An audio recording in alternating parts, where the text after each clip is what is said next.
It's crossover Thursday on the Locked On Giants, Locked On Colts podcast. Zach Hicks, co-host of Locked On Colts, joins me as we give you everything you need to know, matchups, key storylines, predictions about this weekend's big Giants game against the Indianapolis Colts that's coming your way next. You are Locked On Giants, your daily New York Giants podcast, part of the Locked On Podcast Network, your team every day.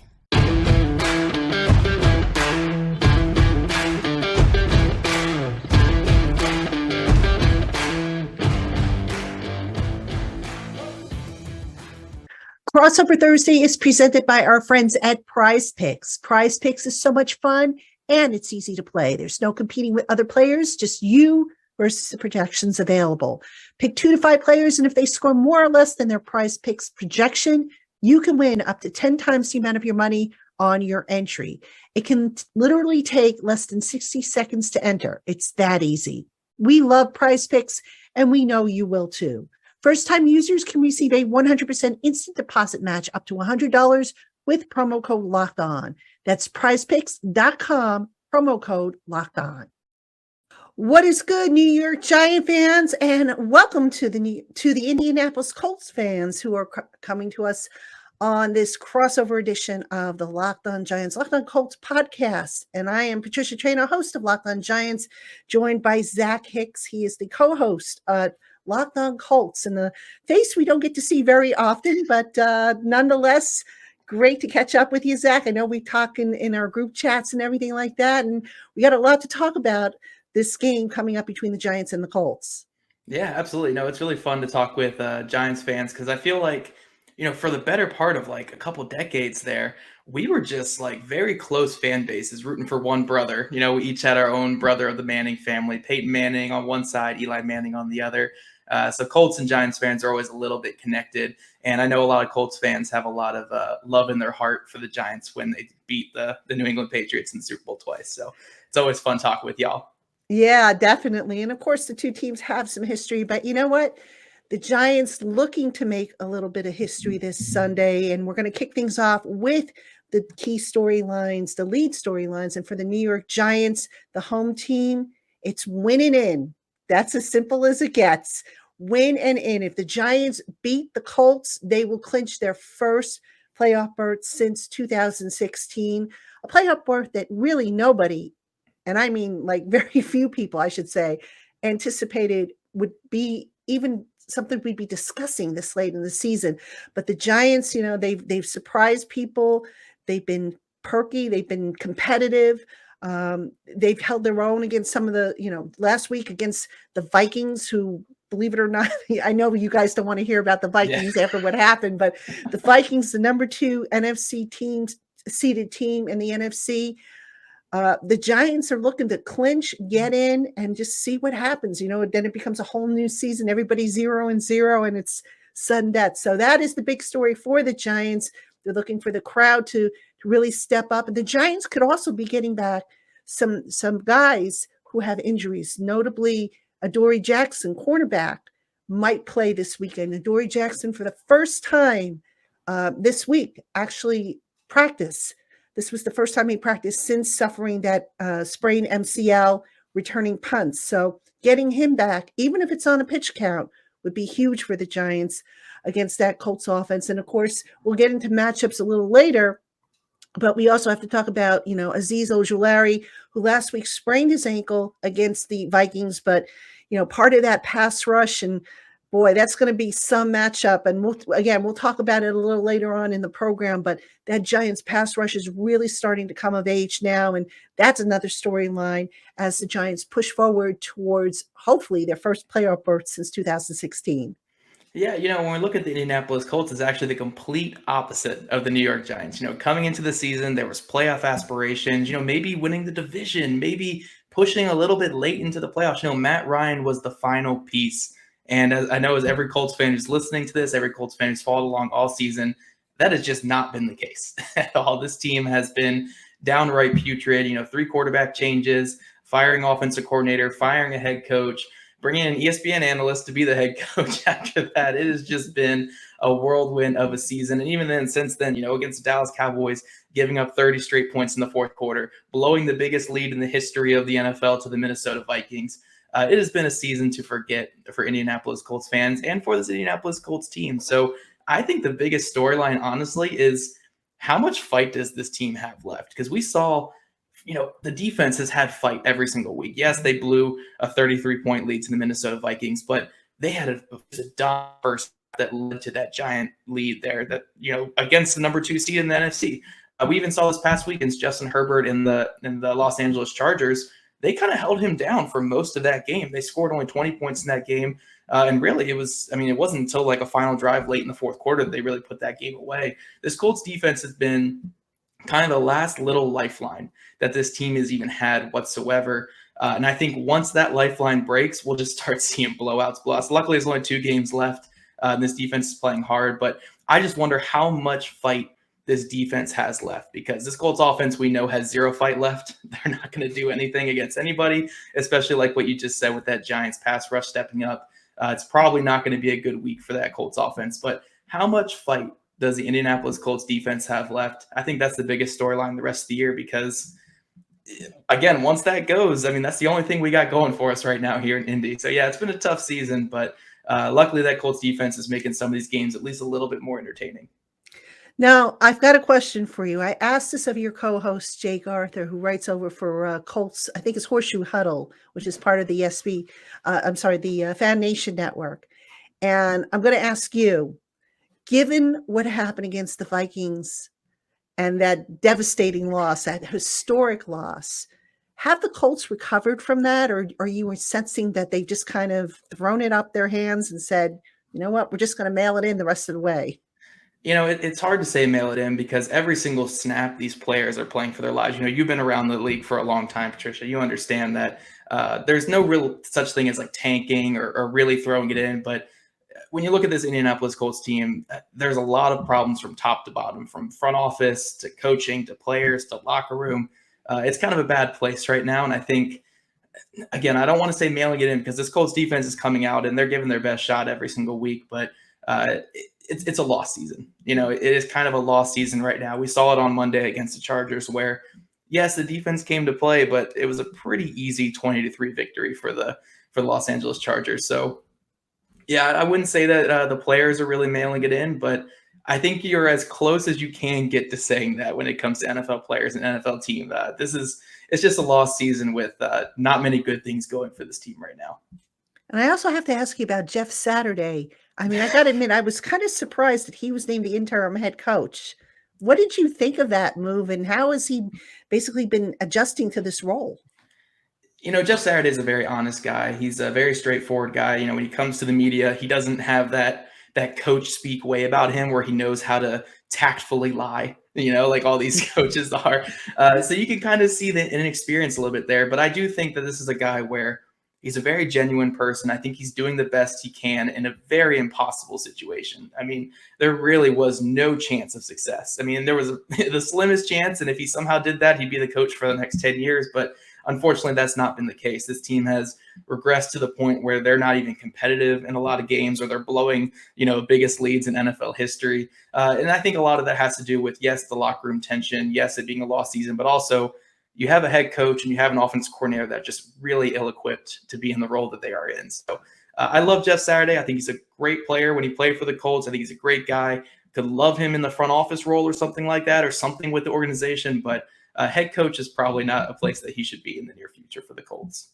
All right. Well, we're going to find out what he has up his sleeve for these Giants, as well as what the Giants have up their sleeves for Jeff Saturday.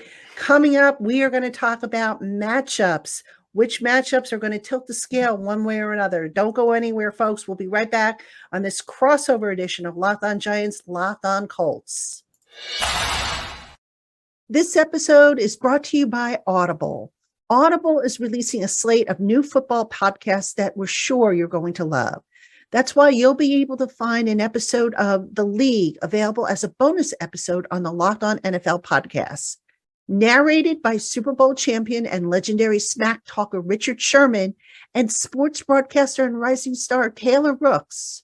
The League is an 8-part docuseries about the most bizarre, inspirational, and unlikely stories connected to America's favorite sport, football. You won't want to miss these untold stories spanning from the 1940s through to the present. Head on over to Locked On NFL to hear the bonus episode or catch the full series available anywhere you get your podcasts. Audible, get in the game. All right, everybody, welcome back to this special crossover edition of the Locked On Giants, Locked On Colts podcast.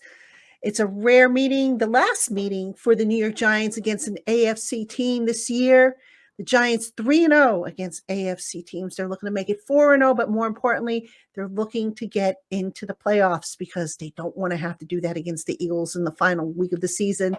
And Zach, the Colts playing for pride at this point. They've been eliminated. It's been a rough season. Listen, Giant fans, we've been there. We know what you're going through. The last decade or so, or most of the last decade, it's just been absolutely rough to follow the Giants. So we're getting a little bit of a reprieve. You guys have had some success along the way. And, it's just amazing how the NFL cycle kind of tilts. 1 week, 1 year, this team is up, this team's down. And the next year it's completely opposite. So you never know what you're going to get, which is part of the reason why covering the NFL is so much fun. Oh yeah, definitely. And I think a lot of it comes down to, again, just coaching. You guys can kind of see that with Brian Dable coming in this year and really turning around everything about that team. And I think that's what the Colts are going to be looking for this upcoming offseason. So there's highs and lows when it comes to the NFL, and something I've learned throughout my whole life is there's more lows than highs. So you got to just roll through these lows. Well, whatever you do, when you look for your next head coach, don't touch anybody on the Giants staff, please. They've got more work to do. So, Yep. All right, folks, we're going to talk about matchups. What are the key matchups that can tilt the game either way towards the Giants or towards the Colts? And Zach, I'm going to start with you. What matchups do you think are the key ones for this game? Yeah, it's funny. See, we're not even looking at matchups from the Colts perspective that could tilt the game in favor of the Colts winning, because honestly, wins don't even matter at this point. I don't care if Nick Foles comes out and throws for 600 yards. It's probably more beneficial if they lose this game. But the things that really do matter from the Colts perspective is just seeing the development and the production of these young players. And the most prominent one, the most important one, is Bernhard Raimann over there at left tackle, rookie left tackle, 3rd round pick. And he started off this year just atrocious. I mean, it was brutal. I think he had like 5 penalties against the Denver Broncos on Thursday Night Football, came back into the starting lineup against the Philadelphia Eagles, and Josh Sweat had his way with him in that game. But since then, we've seen a new player every week. He's just gradually gotten better and better. Yes, he gave up a sack to Khalil Mack last week, but which left tackle hasn't? Every single left tackle has given up a sack to Khalil Mack. And this week, he's going to have another tough test ahead of him. Kayvon Thibodeau is one of the best young pass rushers in football, and he just has this outstanding motor and explosiveness to his game, where someone like Bernhard Raimann, that could be a tough little thing to deal with there. So Kayvon Thibodeau obviously is going to be a tough one. And then Azeez Ojulari, that's a tough one right there. But he's coming back. And again, that's just another player who, when he has played, he's been a very, very productive player for the Giants. And I think seeing what Bernhard Raimann can do in this matchup with those guys is more important than anything win or loss with this team. We want to see if we have the future left tackle on our roster right now. And lately, Bernhard Raimann has looked that way, but that's another one right there. And then obviously, again, keep it on that offensive line. They've had another young guard playing this year, Will Fries at right guard. He's going to have a very, very tough matchup as well in the interior. And, they just got to keep their consistent play of late. I don't care if Nick Foles comes out and completes 40% of his passes and looks as bad as he did on Monday night. As long as this offensive line can prove that they can carry this into next season, that's all that matters right now. So these young players, Will Fries at right guard, Bernhard Raimann at left tackle, tough test ahead of them with this Giants pass rush that's getting better and better. That's my biggest matchup for this entire team. All right, I'm going to think outside the box here, and I'm going to actually mention a matchup that I don't think I've mentioned on any crossover show this season, but this one concerns me. Special teams. That's all we got going for us right now. Special teams, exactly. All right, so I am on the official NFL stats site right now, and I wanted to see how good the Colts have been on special teams. And just looking real quick at this site, the Colts have the number 1 ranked kickoff return unit They are Yes. averaging 28.4 yards per return. It says they're averaging 8.6 yards per return on punting. And then let's see, just flipping it around defensively, the coverage teams, let's see, what are they doing coverage-wise? Coverage-wise, they have the 7th best punt coverage team and the 23rd best, it looks like, kickoff coverage team. Now, why am I mentioning special teams? Because the Giants special teams haven't been good this year. I think I could point to 2 games, Seattle, and arguably you can point to maybe even last week's game, the loss against the Vikings, in which the special teams cost the Giants. It just seems like every other week there's a big return being given up. Guys aren't holding their lanes. Something goes astray with the Giants special teams, and it's become a problem. And it's not something that gets talked about a whole lot by, the Giants media, but it's 1/3 of the game. It really should be talked about a little bit more. Now, to be fair here in assessing the special teams, the Giants, because of injuries, they've had to pull guys that were core special teamers off of special teams towards offense and defense, which is always a problem because now you get, guys who maybe haven't played it as much in the college ranks or in the pro ranks, and you got guys who basically have to learn it on the fly. And things like lane integrity and just, making legal blocks and all that stuff. Now this becomes a lost art, so to speak. And poor T-Mac, Thomas McGahee, the special teams coordinator, he always likes to use the analogy of gumbo, where you just grab whatever ingredients you can, throw it into the pot and hope that it comes out to taste good. Well, lately it hasn't been tasting that great. So T-Mac's from the South, by the way. So the gumbo, hence the gumbo ref. But special teams, I think, is really going to be a key thing to watch. You mentioned the Giants pass rush against the Colts offensive line. I know the Colts offensive line hasn't played well. I noticed also that Saturday made a switch. Instead of going with Matt Ryan, who's a statue back there, going with Nick Foles, which I think is a smart move because Nick Foles can at least move around, whereas Matt Ryan's a statue back there, a sitting duck. Nick Foles, if you watched him on Monday night, you might be coming back a little bit on that one. He had a sack where he tried to scramble and he bumped into a linebacker and fell on his back. It was brutal. So it's like moving from a statue to like a smaller statue. Like it's pretty bad. All right, fair enough. But the point being is Nick Foles can at least move around a little bit if he needs to. If he needs to. Right. So, and then I know the Colts will be without Jonathan Taylor. He's on IR. Where's their offense going to come from? Nowhere. There's not going to be any offense. I mean, again, we're looking at one of the worst offenses in the league. And honestly, I would say since the firing of Marcus Brady and Frank Reich, it has probably been the worst offense in the entire NFL. Even in that Minnesota Vikings game where they jumped out to a 33-point lead before the half, if you look at that game, the Colts defense gifted them, I think, 5 possessions starting on the other side of the 50, going in, and they managed 16 points off of that. I mean, this is an atrocious offense. They have no passing game. The pass protection has been below average at best. And then they have an assistant QB coach calling plays. I mean, there was just no path for success with this offense. And then when you take Jonathan Taylor out of the equation, honestly, I think if a defense gives up, honestly, at this point, more than 14 points to this offense, I think your defense has some major, major issues because I really don't see any way that this offense threatens a defense at all. I mean, there's just nothing there. So, I mean, we saw again on Monday night, the Chargers defense, who has been an average unit at best this year, just completely shut them down. So, yeah, this should be a get right game for the Giants defense if they struggled of late. Yeah, I'm looking at, again, the stats, situational football. The Colts are ranked 29th in third downs. They are 31st in the red zone, 27th on goal to goal. And let's see, what's their time of possession? They're averaging 16.5 points per game. They're 19th time of possession. And then they have the 28th ranked offense, which is, 7 points lower than the Giants, but the Giants at least, a little bit better. The Colts, 29th with interception rate, goodness, and 28th with sacks per pass attempts. So, gosh, Yeah. that's rough. Yeah, that That sums it is up pretty rough. well. That sums it up. Yep. You got to laugh about it, right? I mean, At at this this point, point, yeah, I you can't even mean, get yeah. mad anymore. You can't get mad about it. It's just, it is what it is. It's a broken offense, and any kind of hope that you had for it turning around kind of falls off at like week 8, week 9. So we're just kind of chilling at this point the rest of the year.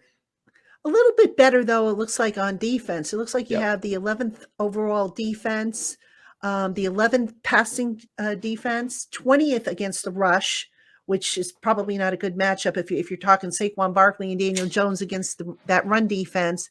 Yep. And then again, looking at situational football, 7th on third downs, 30th in the red zone, tied for 19th on goal to go. And yeah, they're giving up, it looks like, 23.8 points per game, which is right about up in the Giants' wheelhouse. So, on paper, this should be an easy one for the Giants, but it's Yes. never easy. And I've got to ask you, I mean, is there anything that the Colts can put up against the Giants that you think might cause problems for them? Just special teams and defense for the Colts. I like you said, I love that you brought up the special teams point, because that could really change the game. And that's why the Colts were able to score so many points against the Minnesota Vikings. The game started with Dallas Flowers, who's been one of the bright spots on the return game, probably the best offensive player the Colts have had just because of his kick returns of late. He started that game with like a 60-yard return, and the Colts were able to score off of that. And then the next possession, the Colts blocked a punt and returned that for a touchdown. I think this year they have 2 blocked punts and 2 field goal blocks, as well as all those other special teams stats you said. So the only way I could see this really getting out of hand for the Giants is if they turn the ball over on offense, and if the Colts special teams just has a great game, because those are the only 2 units that are even NFL worthy at this point for the Colts. So again, I don't know the state of the Giants defense right now, but if they need a get right game, this is the game. This is the game where they can tee off and get right and get some interceptions, get some sacks, and just have some fun out there. But yeah, the only way this could really go the Colts' way is if that defense and special teams gets after the Giants. Giants defense hasn't been playing that badly, but they haven't really come up with the interceptions. They've been slipping through their fingers. So hopefully, we got yeah. you. I was We going got to you say, covered. hopefully this game gets them right on that part. But the pass rush, if Ojulari is playing, the pass rush, I can't wait to see them against the Colts offensive line. I'm kind of surprised that Quentin Nelson's season has kind of been, off for him. He's always historically been one of the better offensive linemen. He's a guy I wanted actually when he came out in the draft, and of course the Giants went in a different direction. But yeah, just a weird type of year for the Indianapolis Colts. And coming up, we're going to give our predictions. I have a feeling I know what your prediction is going to be. We got to do it anyway, folks. So we will be back with our predictions right after this. This crossover edition of the Locked On Giants, Locked On Colts podcast is brought to you in part by BetOnline. BetOnline is your #1 source for football betting info this season. Find all the latest developments, team matchups, news, podcasts, and in-depth articles and analysis on every game. And BetOnline doesn't stop there. It's your continued source for all your sports wagering information, with live betting and up-to-the-minute scores for every sport. BetOnline is the fastest and easiest way to check in on all your favorite games and events, including NBA, NHL, MMA, boxing, and golf. Head on over to BetOnline today or use your mobile device to learn more. BetOnline, where the games start. Hey guys, I have an important message for you right now. Ever have a night where you're just hanging out with some friends and putting back a few drinks, and then suddenly a few becomes too many, and as the evening comes to a close and people start to head out, you think about calling for a ride, and then you say to yourself, nah, I don't live that far away. I can make it home. It's not a big deal. Besides, what are the odds of getting pulled over? And even so, what's the worst that can happen? My insurance will go up. I'll lose my license. I might lose my job. I might total my car. There might be a tragedy. Well, folks, everybody knows about the dangers of drunk driving. The results are tragic and often deadly. And we at the Locked On Network don't want to see anybody get into that situation. But still, despite the dangers being known, there are still people that get behind the wheel of the car and drive under the influence. That's why police officers are out there right now looking for impaired drivers on our roads to save lives. So if you think you're okay to drive after a few drinks, please think again. Play it safe and plan ahead to get a ride. It only takes one mistake to change your life or someone else's forever. Drive sober or get pulled over. All right, everybody, welcome back to the crossover edition, Locked On Giants, Locked On Colts. I'm Patricia Traynor, host of Locked On Giants. He is Zach Hicks, co-host of Locked On Colts. He does a great job with Jake Arthur, is the other half. And guys, if you want to find out everything you need to know, if you're Giant fans, you want to find out about the Colts, check them out over on Locked On Colts. And Colts fans, if you want to know more about the Giants, check my show out. All this week we've been doing stuff, and I have shorts that I've been putting out daily updates on the Giants and whatnot. So check out my stuff as well. Happy to have you all with us. Thank you for making us your first listen of the day, or if watching on YouTube, your first watch of the day. And Zach, it's time for predictions. How bad's it going to be? Again, this Colts defense, they're coming out and they're trying. At least I can't complain too much about them. It just seems like kind of late in the games they lose their legs a little bit. And this Giants team is the exact team that you don't want that to happen against, because Saquon Barkley in the running game, Daniel Jones and his ability to scramble and create. This is a team that you don't want to be trailing against, but the Colts don't have an offense to take a lead against this team at all. So I think it's going to be very, very similar script to last week against the Los Angeles Chargers. I'm going to say something like 23-3. Giants put this game away.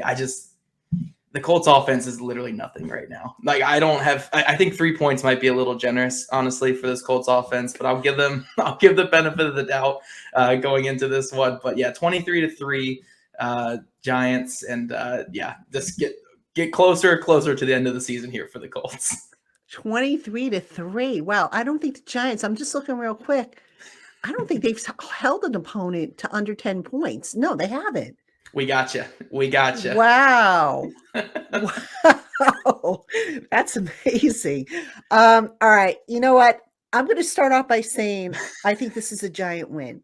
But Yes. I'm going to be a little bit more generous with the Colts and what I think they're capable of doing. I don't think they're going to score just 3 points. You know them better than I do, but I'm going to be a little bit more generous here.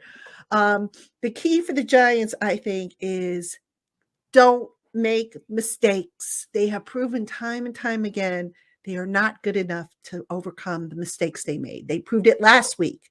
Everybody talks about, the walk-off field goal by the Vikings. Well, it should have never come to that, because if the Giants don't fumble the ball, if there's not an interception, if the two, defensive interceptions that weren't are made, maybe that's a different ball game at that point.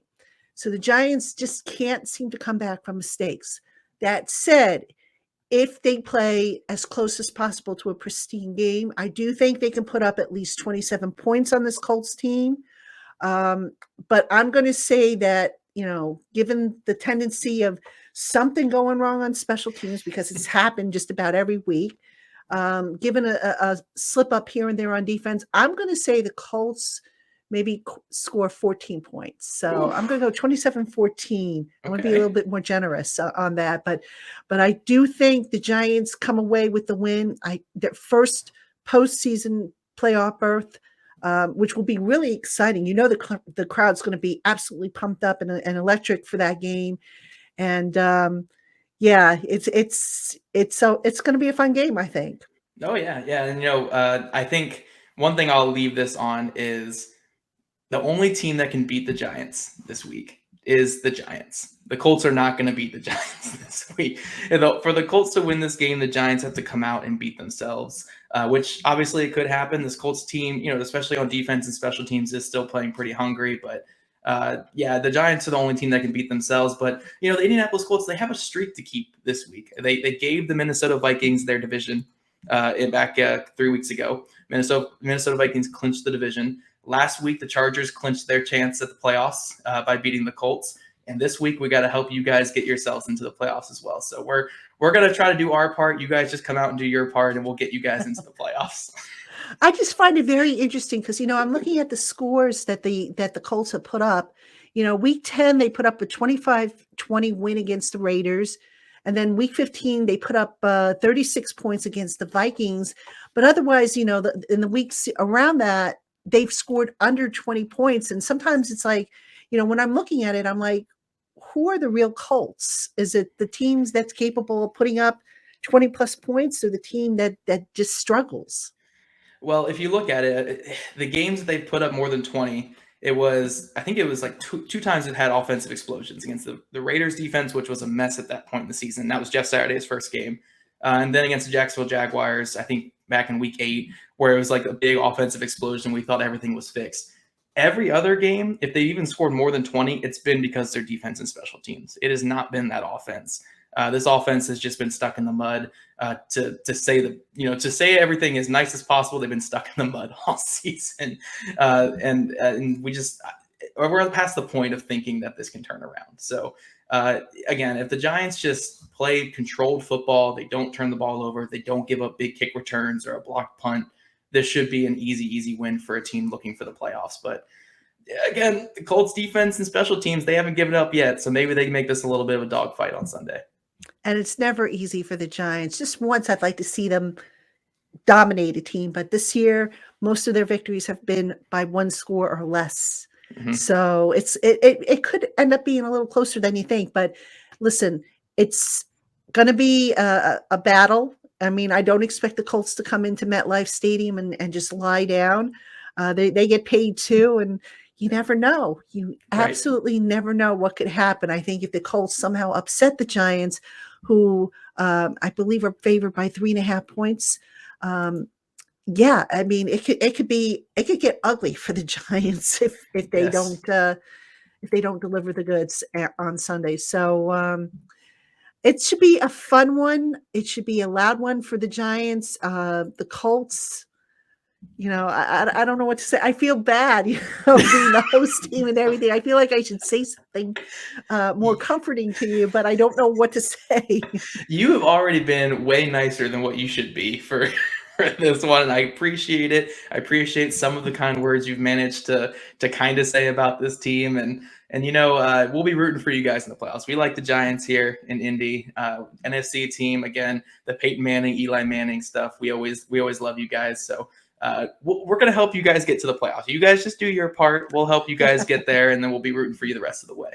What generous guests you are. And by the way, the spread, I misspoke. The spread, according to our friends at Bet Online, is 6 points. I thought it was 3.5. I guess it went up during the course of the week. So it's a 6-point spread. The Giants favored the over-under 38.5 points. And let's see, the money line is plus 200 for the Colts, minus 240 for the Giants. So, folks, take the information we've given you and do what you must with it if you're planning on betting. And if you're not, just depending on who you're rooting for, hope it works out the way you expect it to. So Anyway, that's going to do it for us here on this crossover edition of Locked On Giants, Locked On Colts. We appreciate you tuning in and again, making us your first listen of the day, or if watching watching on YouTube, your first watch of the day. For Zach Hicks, I'm Patricia Traina. Everybody have a great day, and we will see you on our respective shows tomorrow.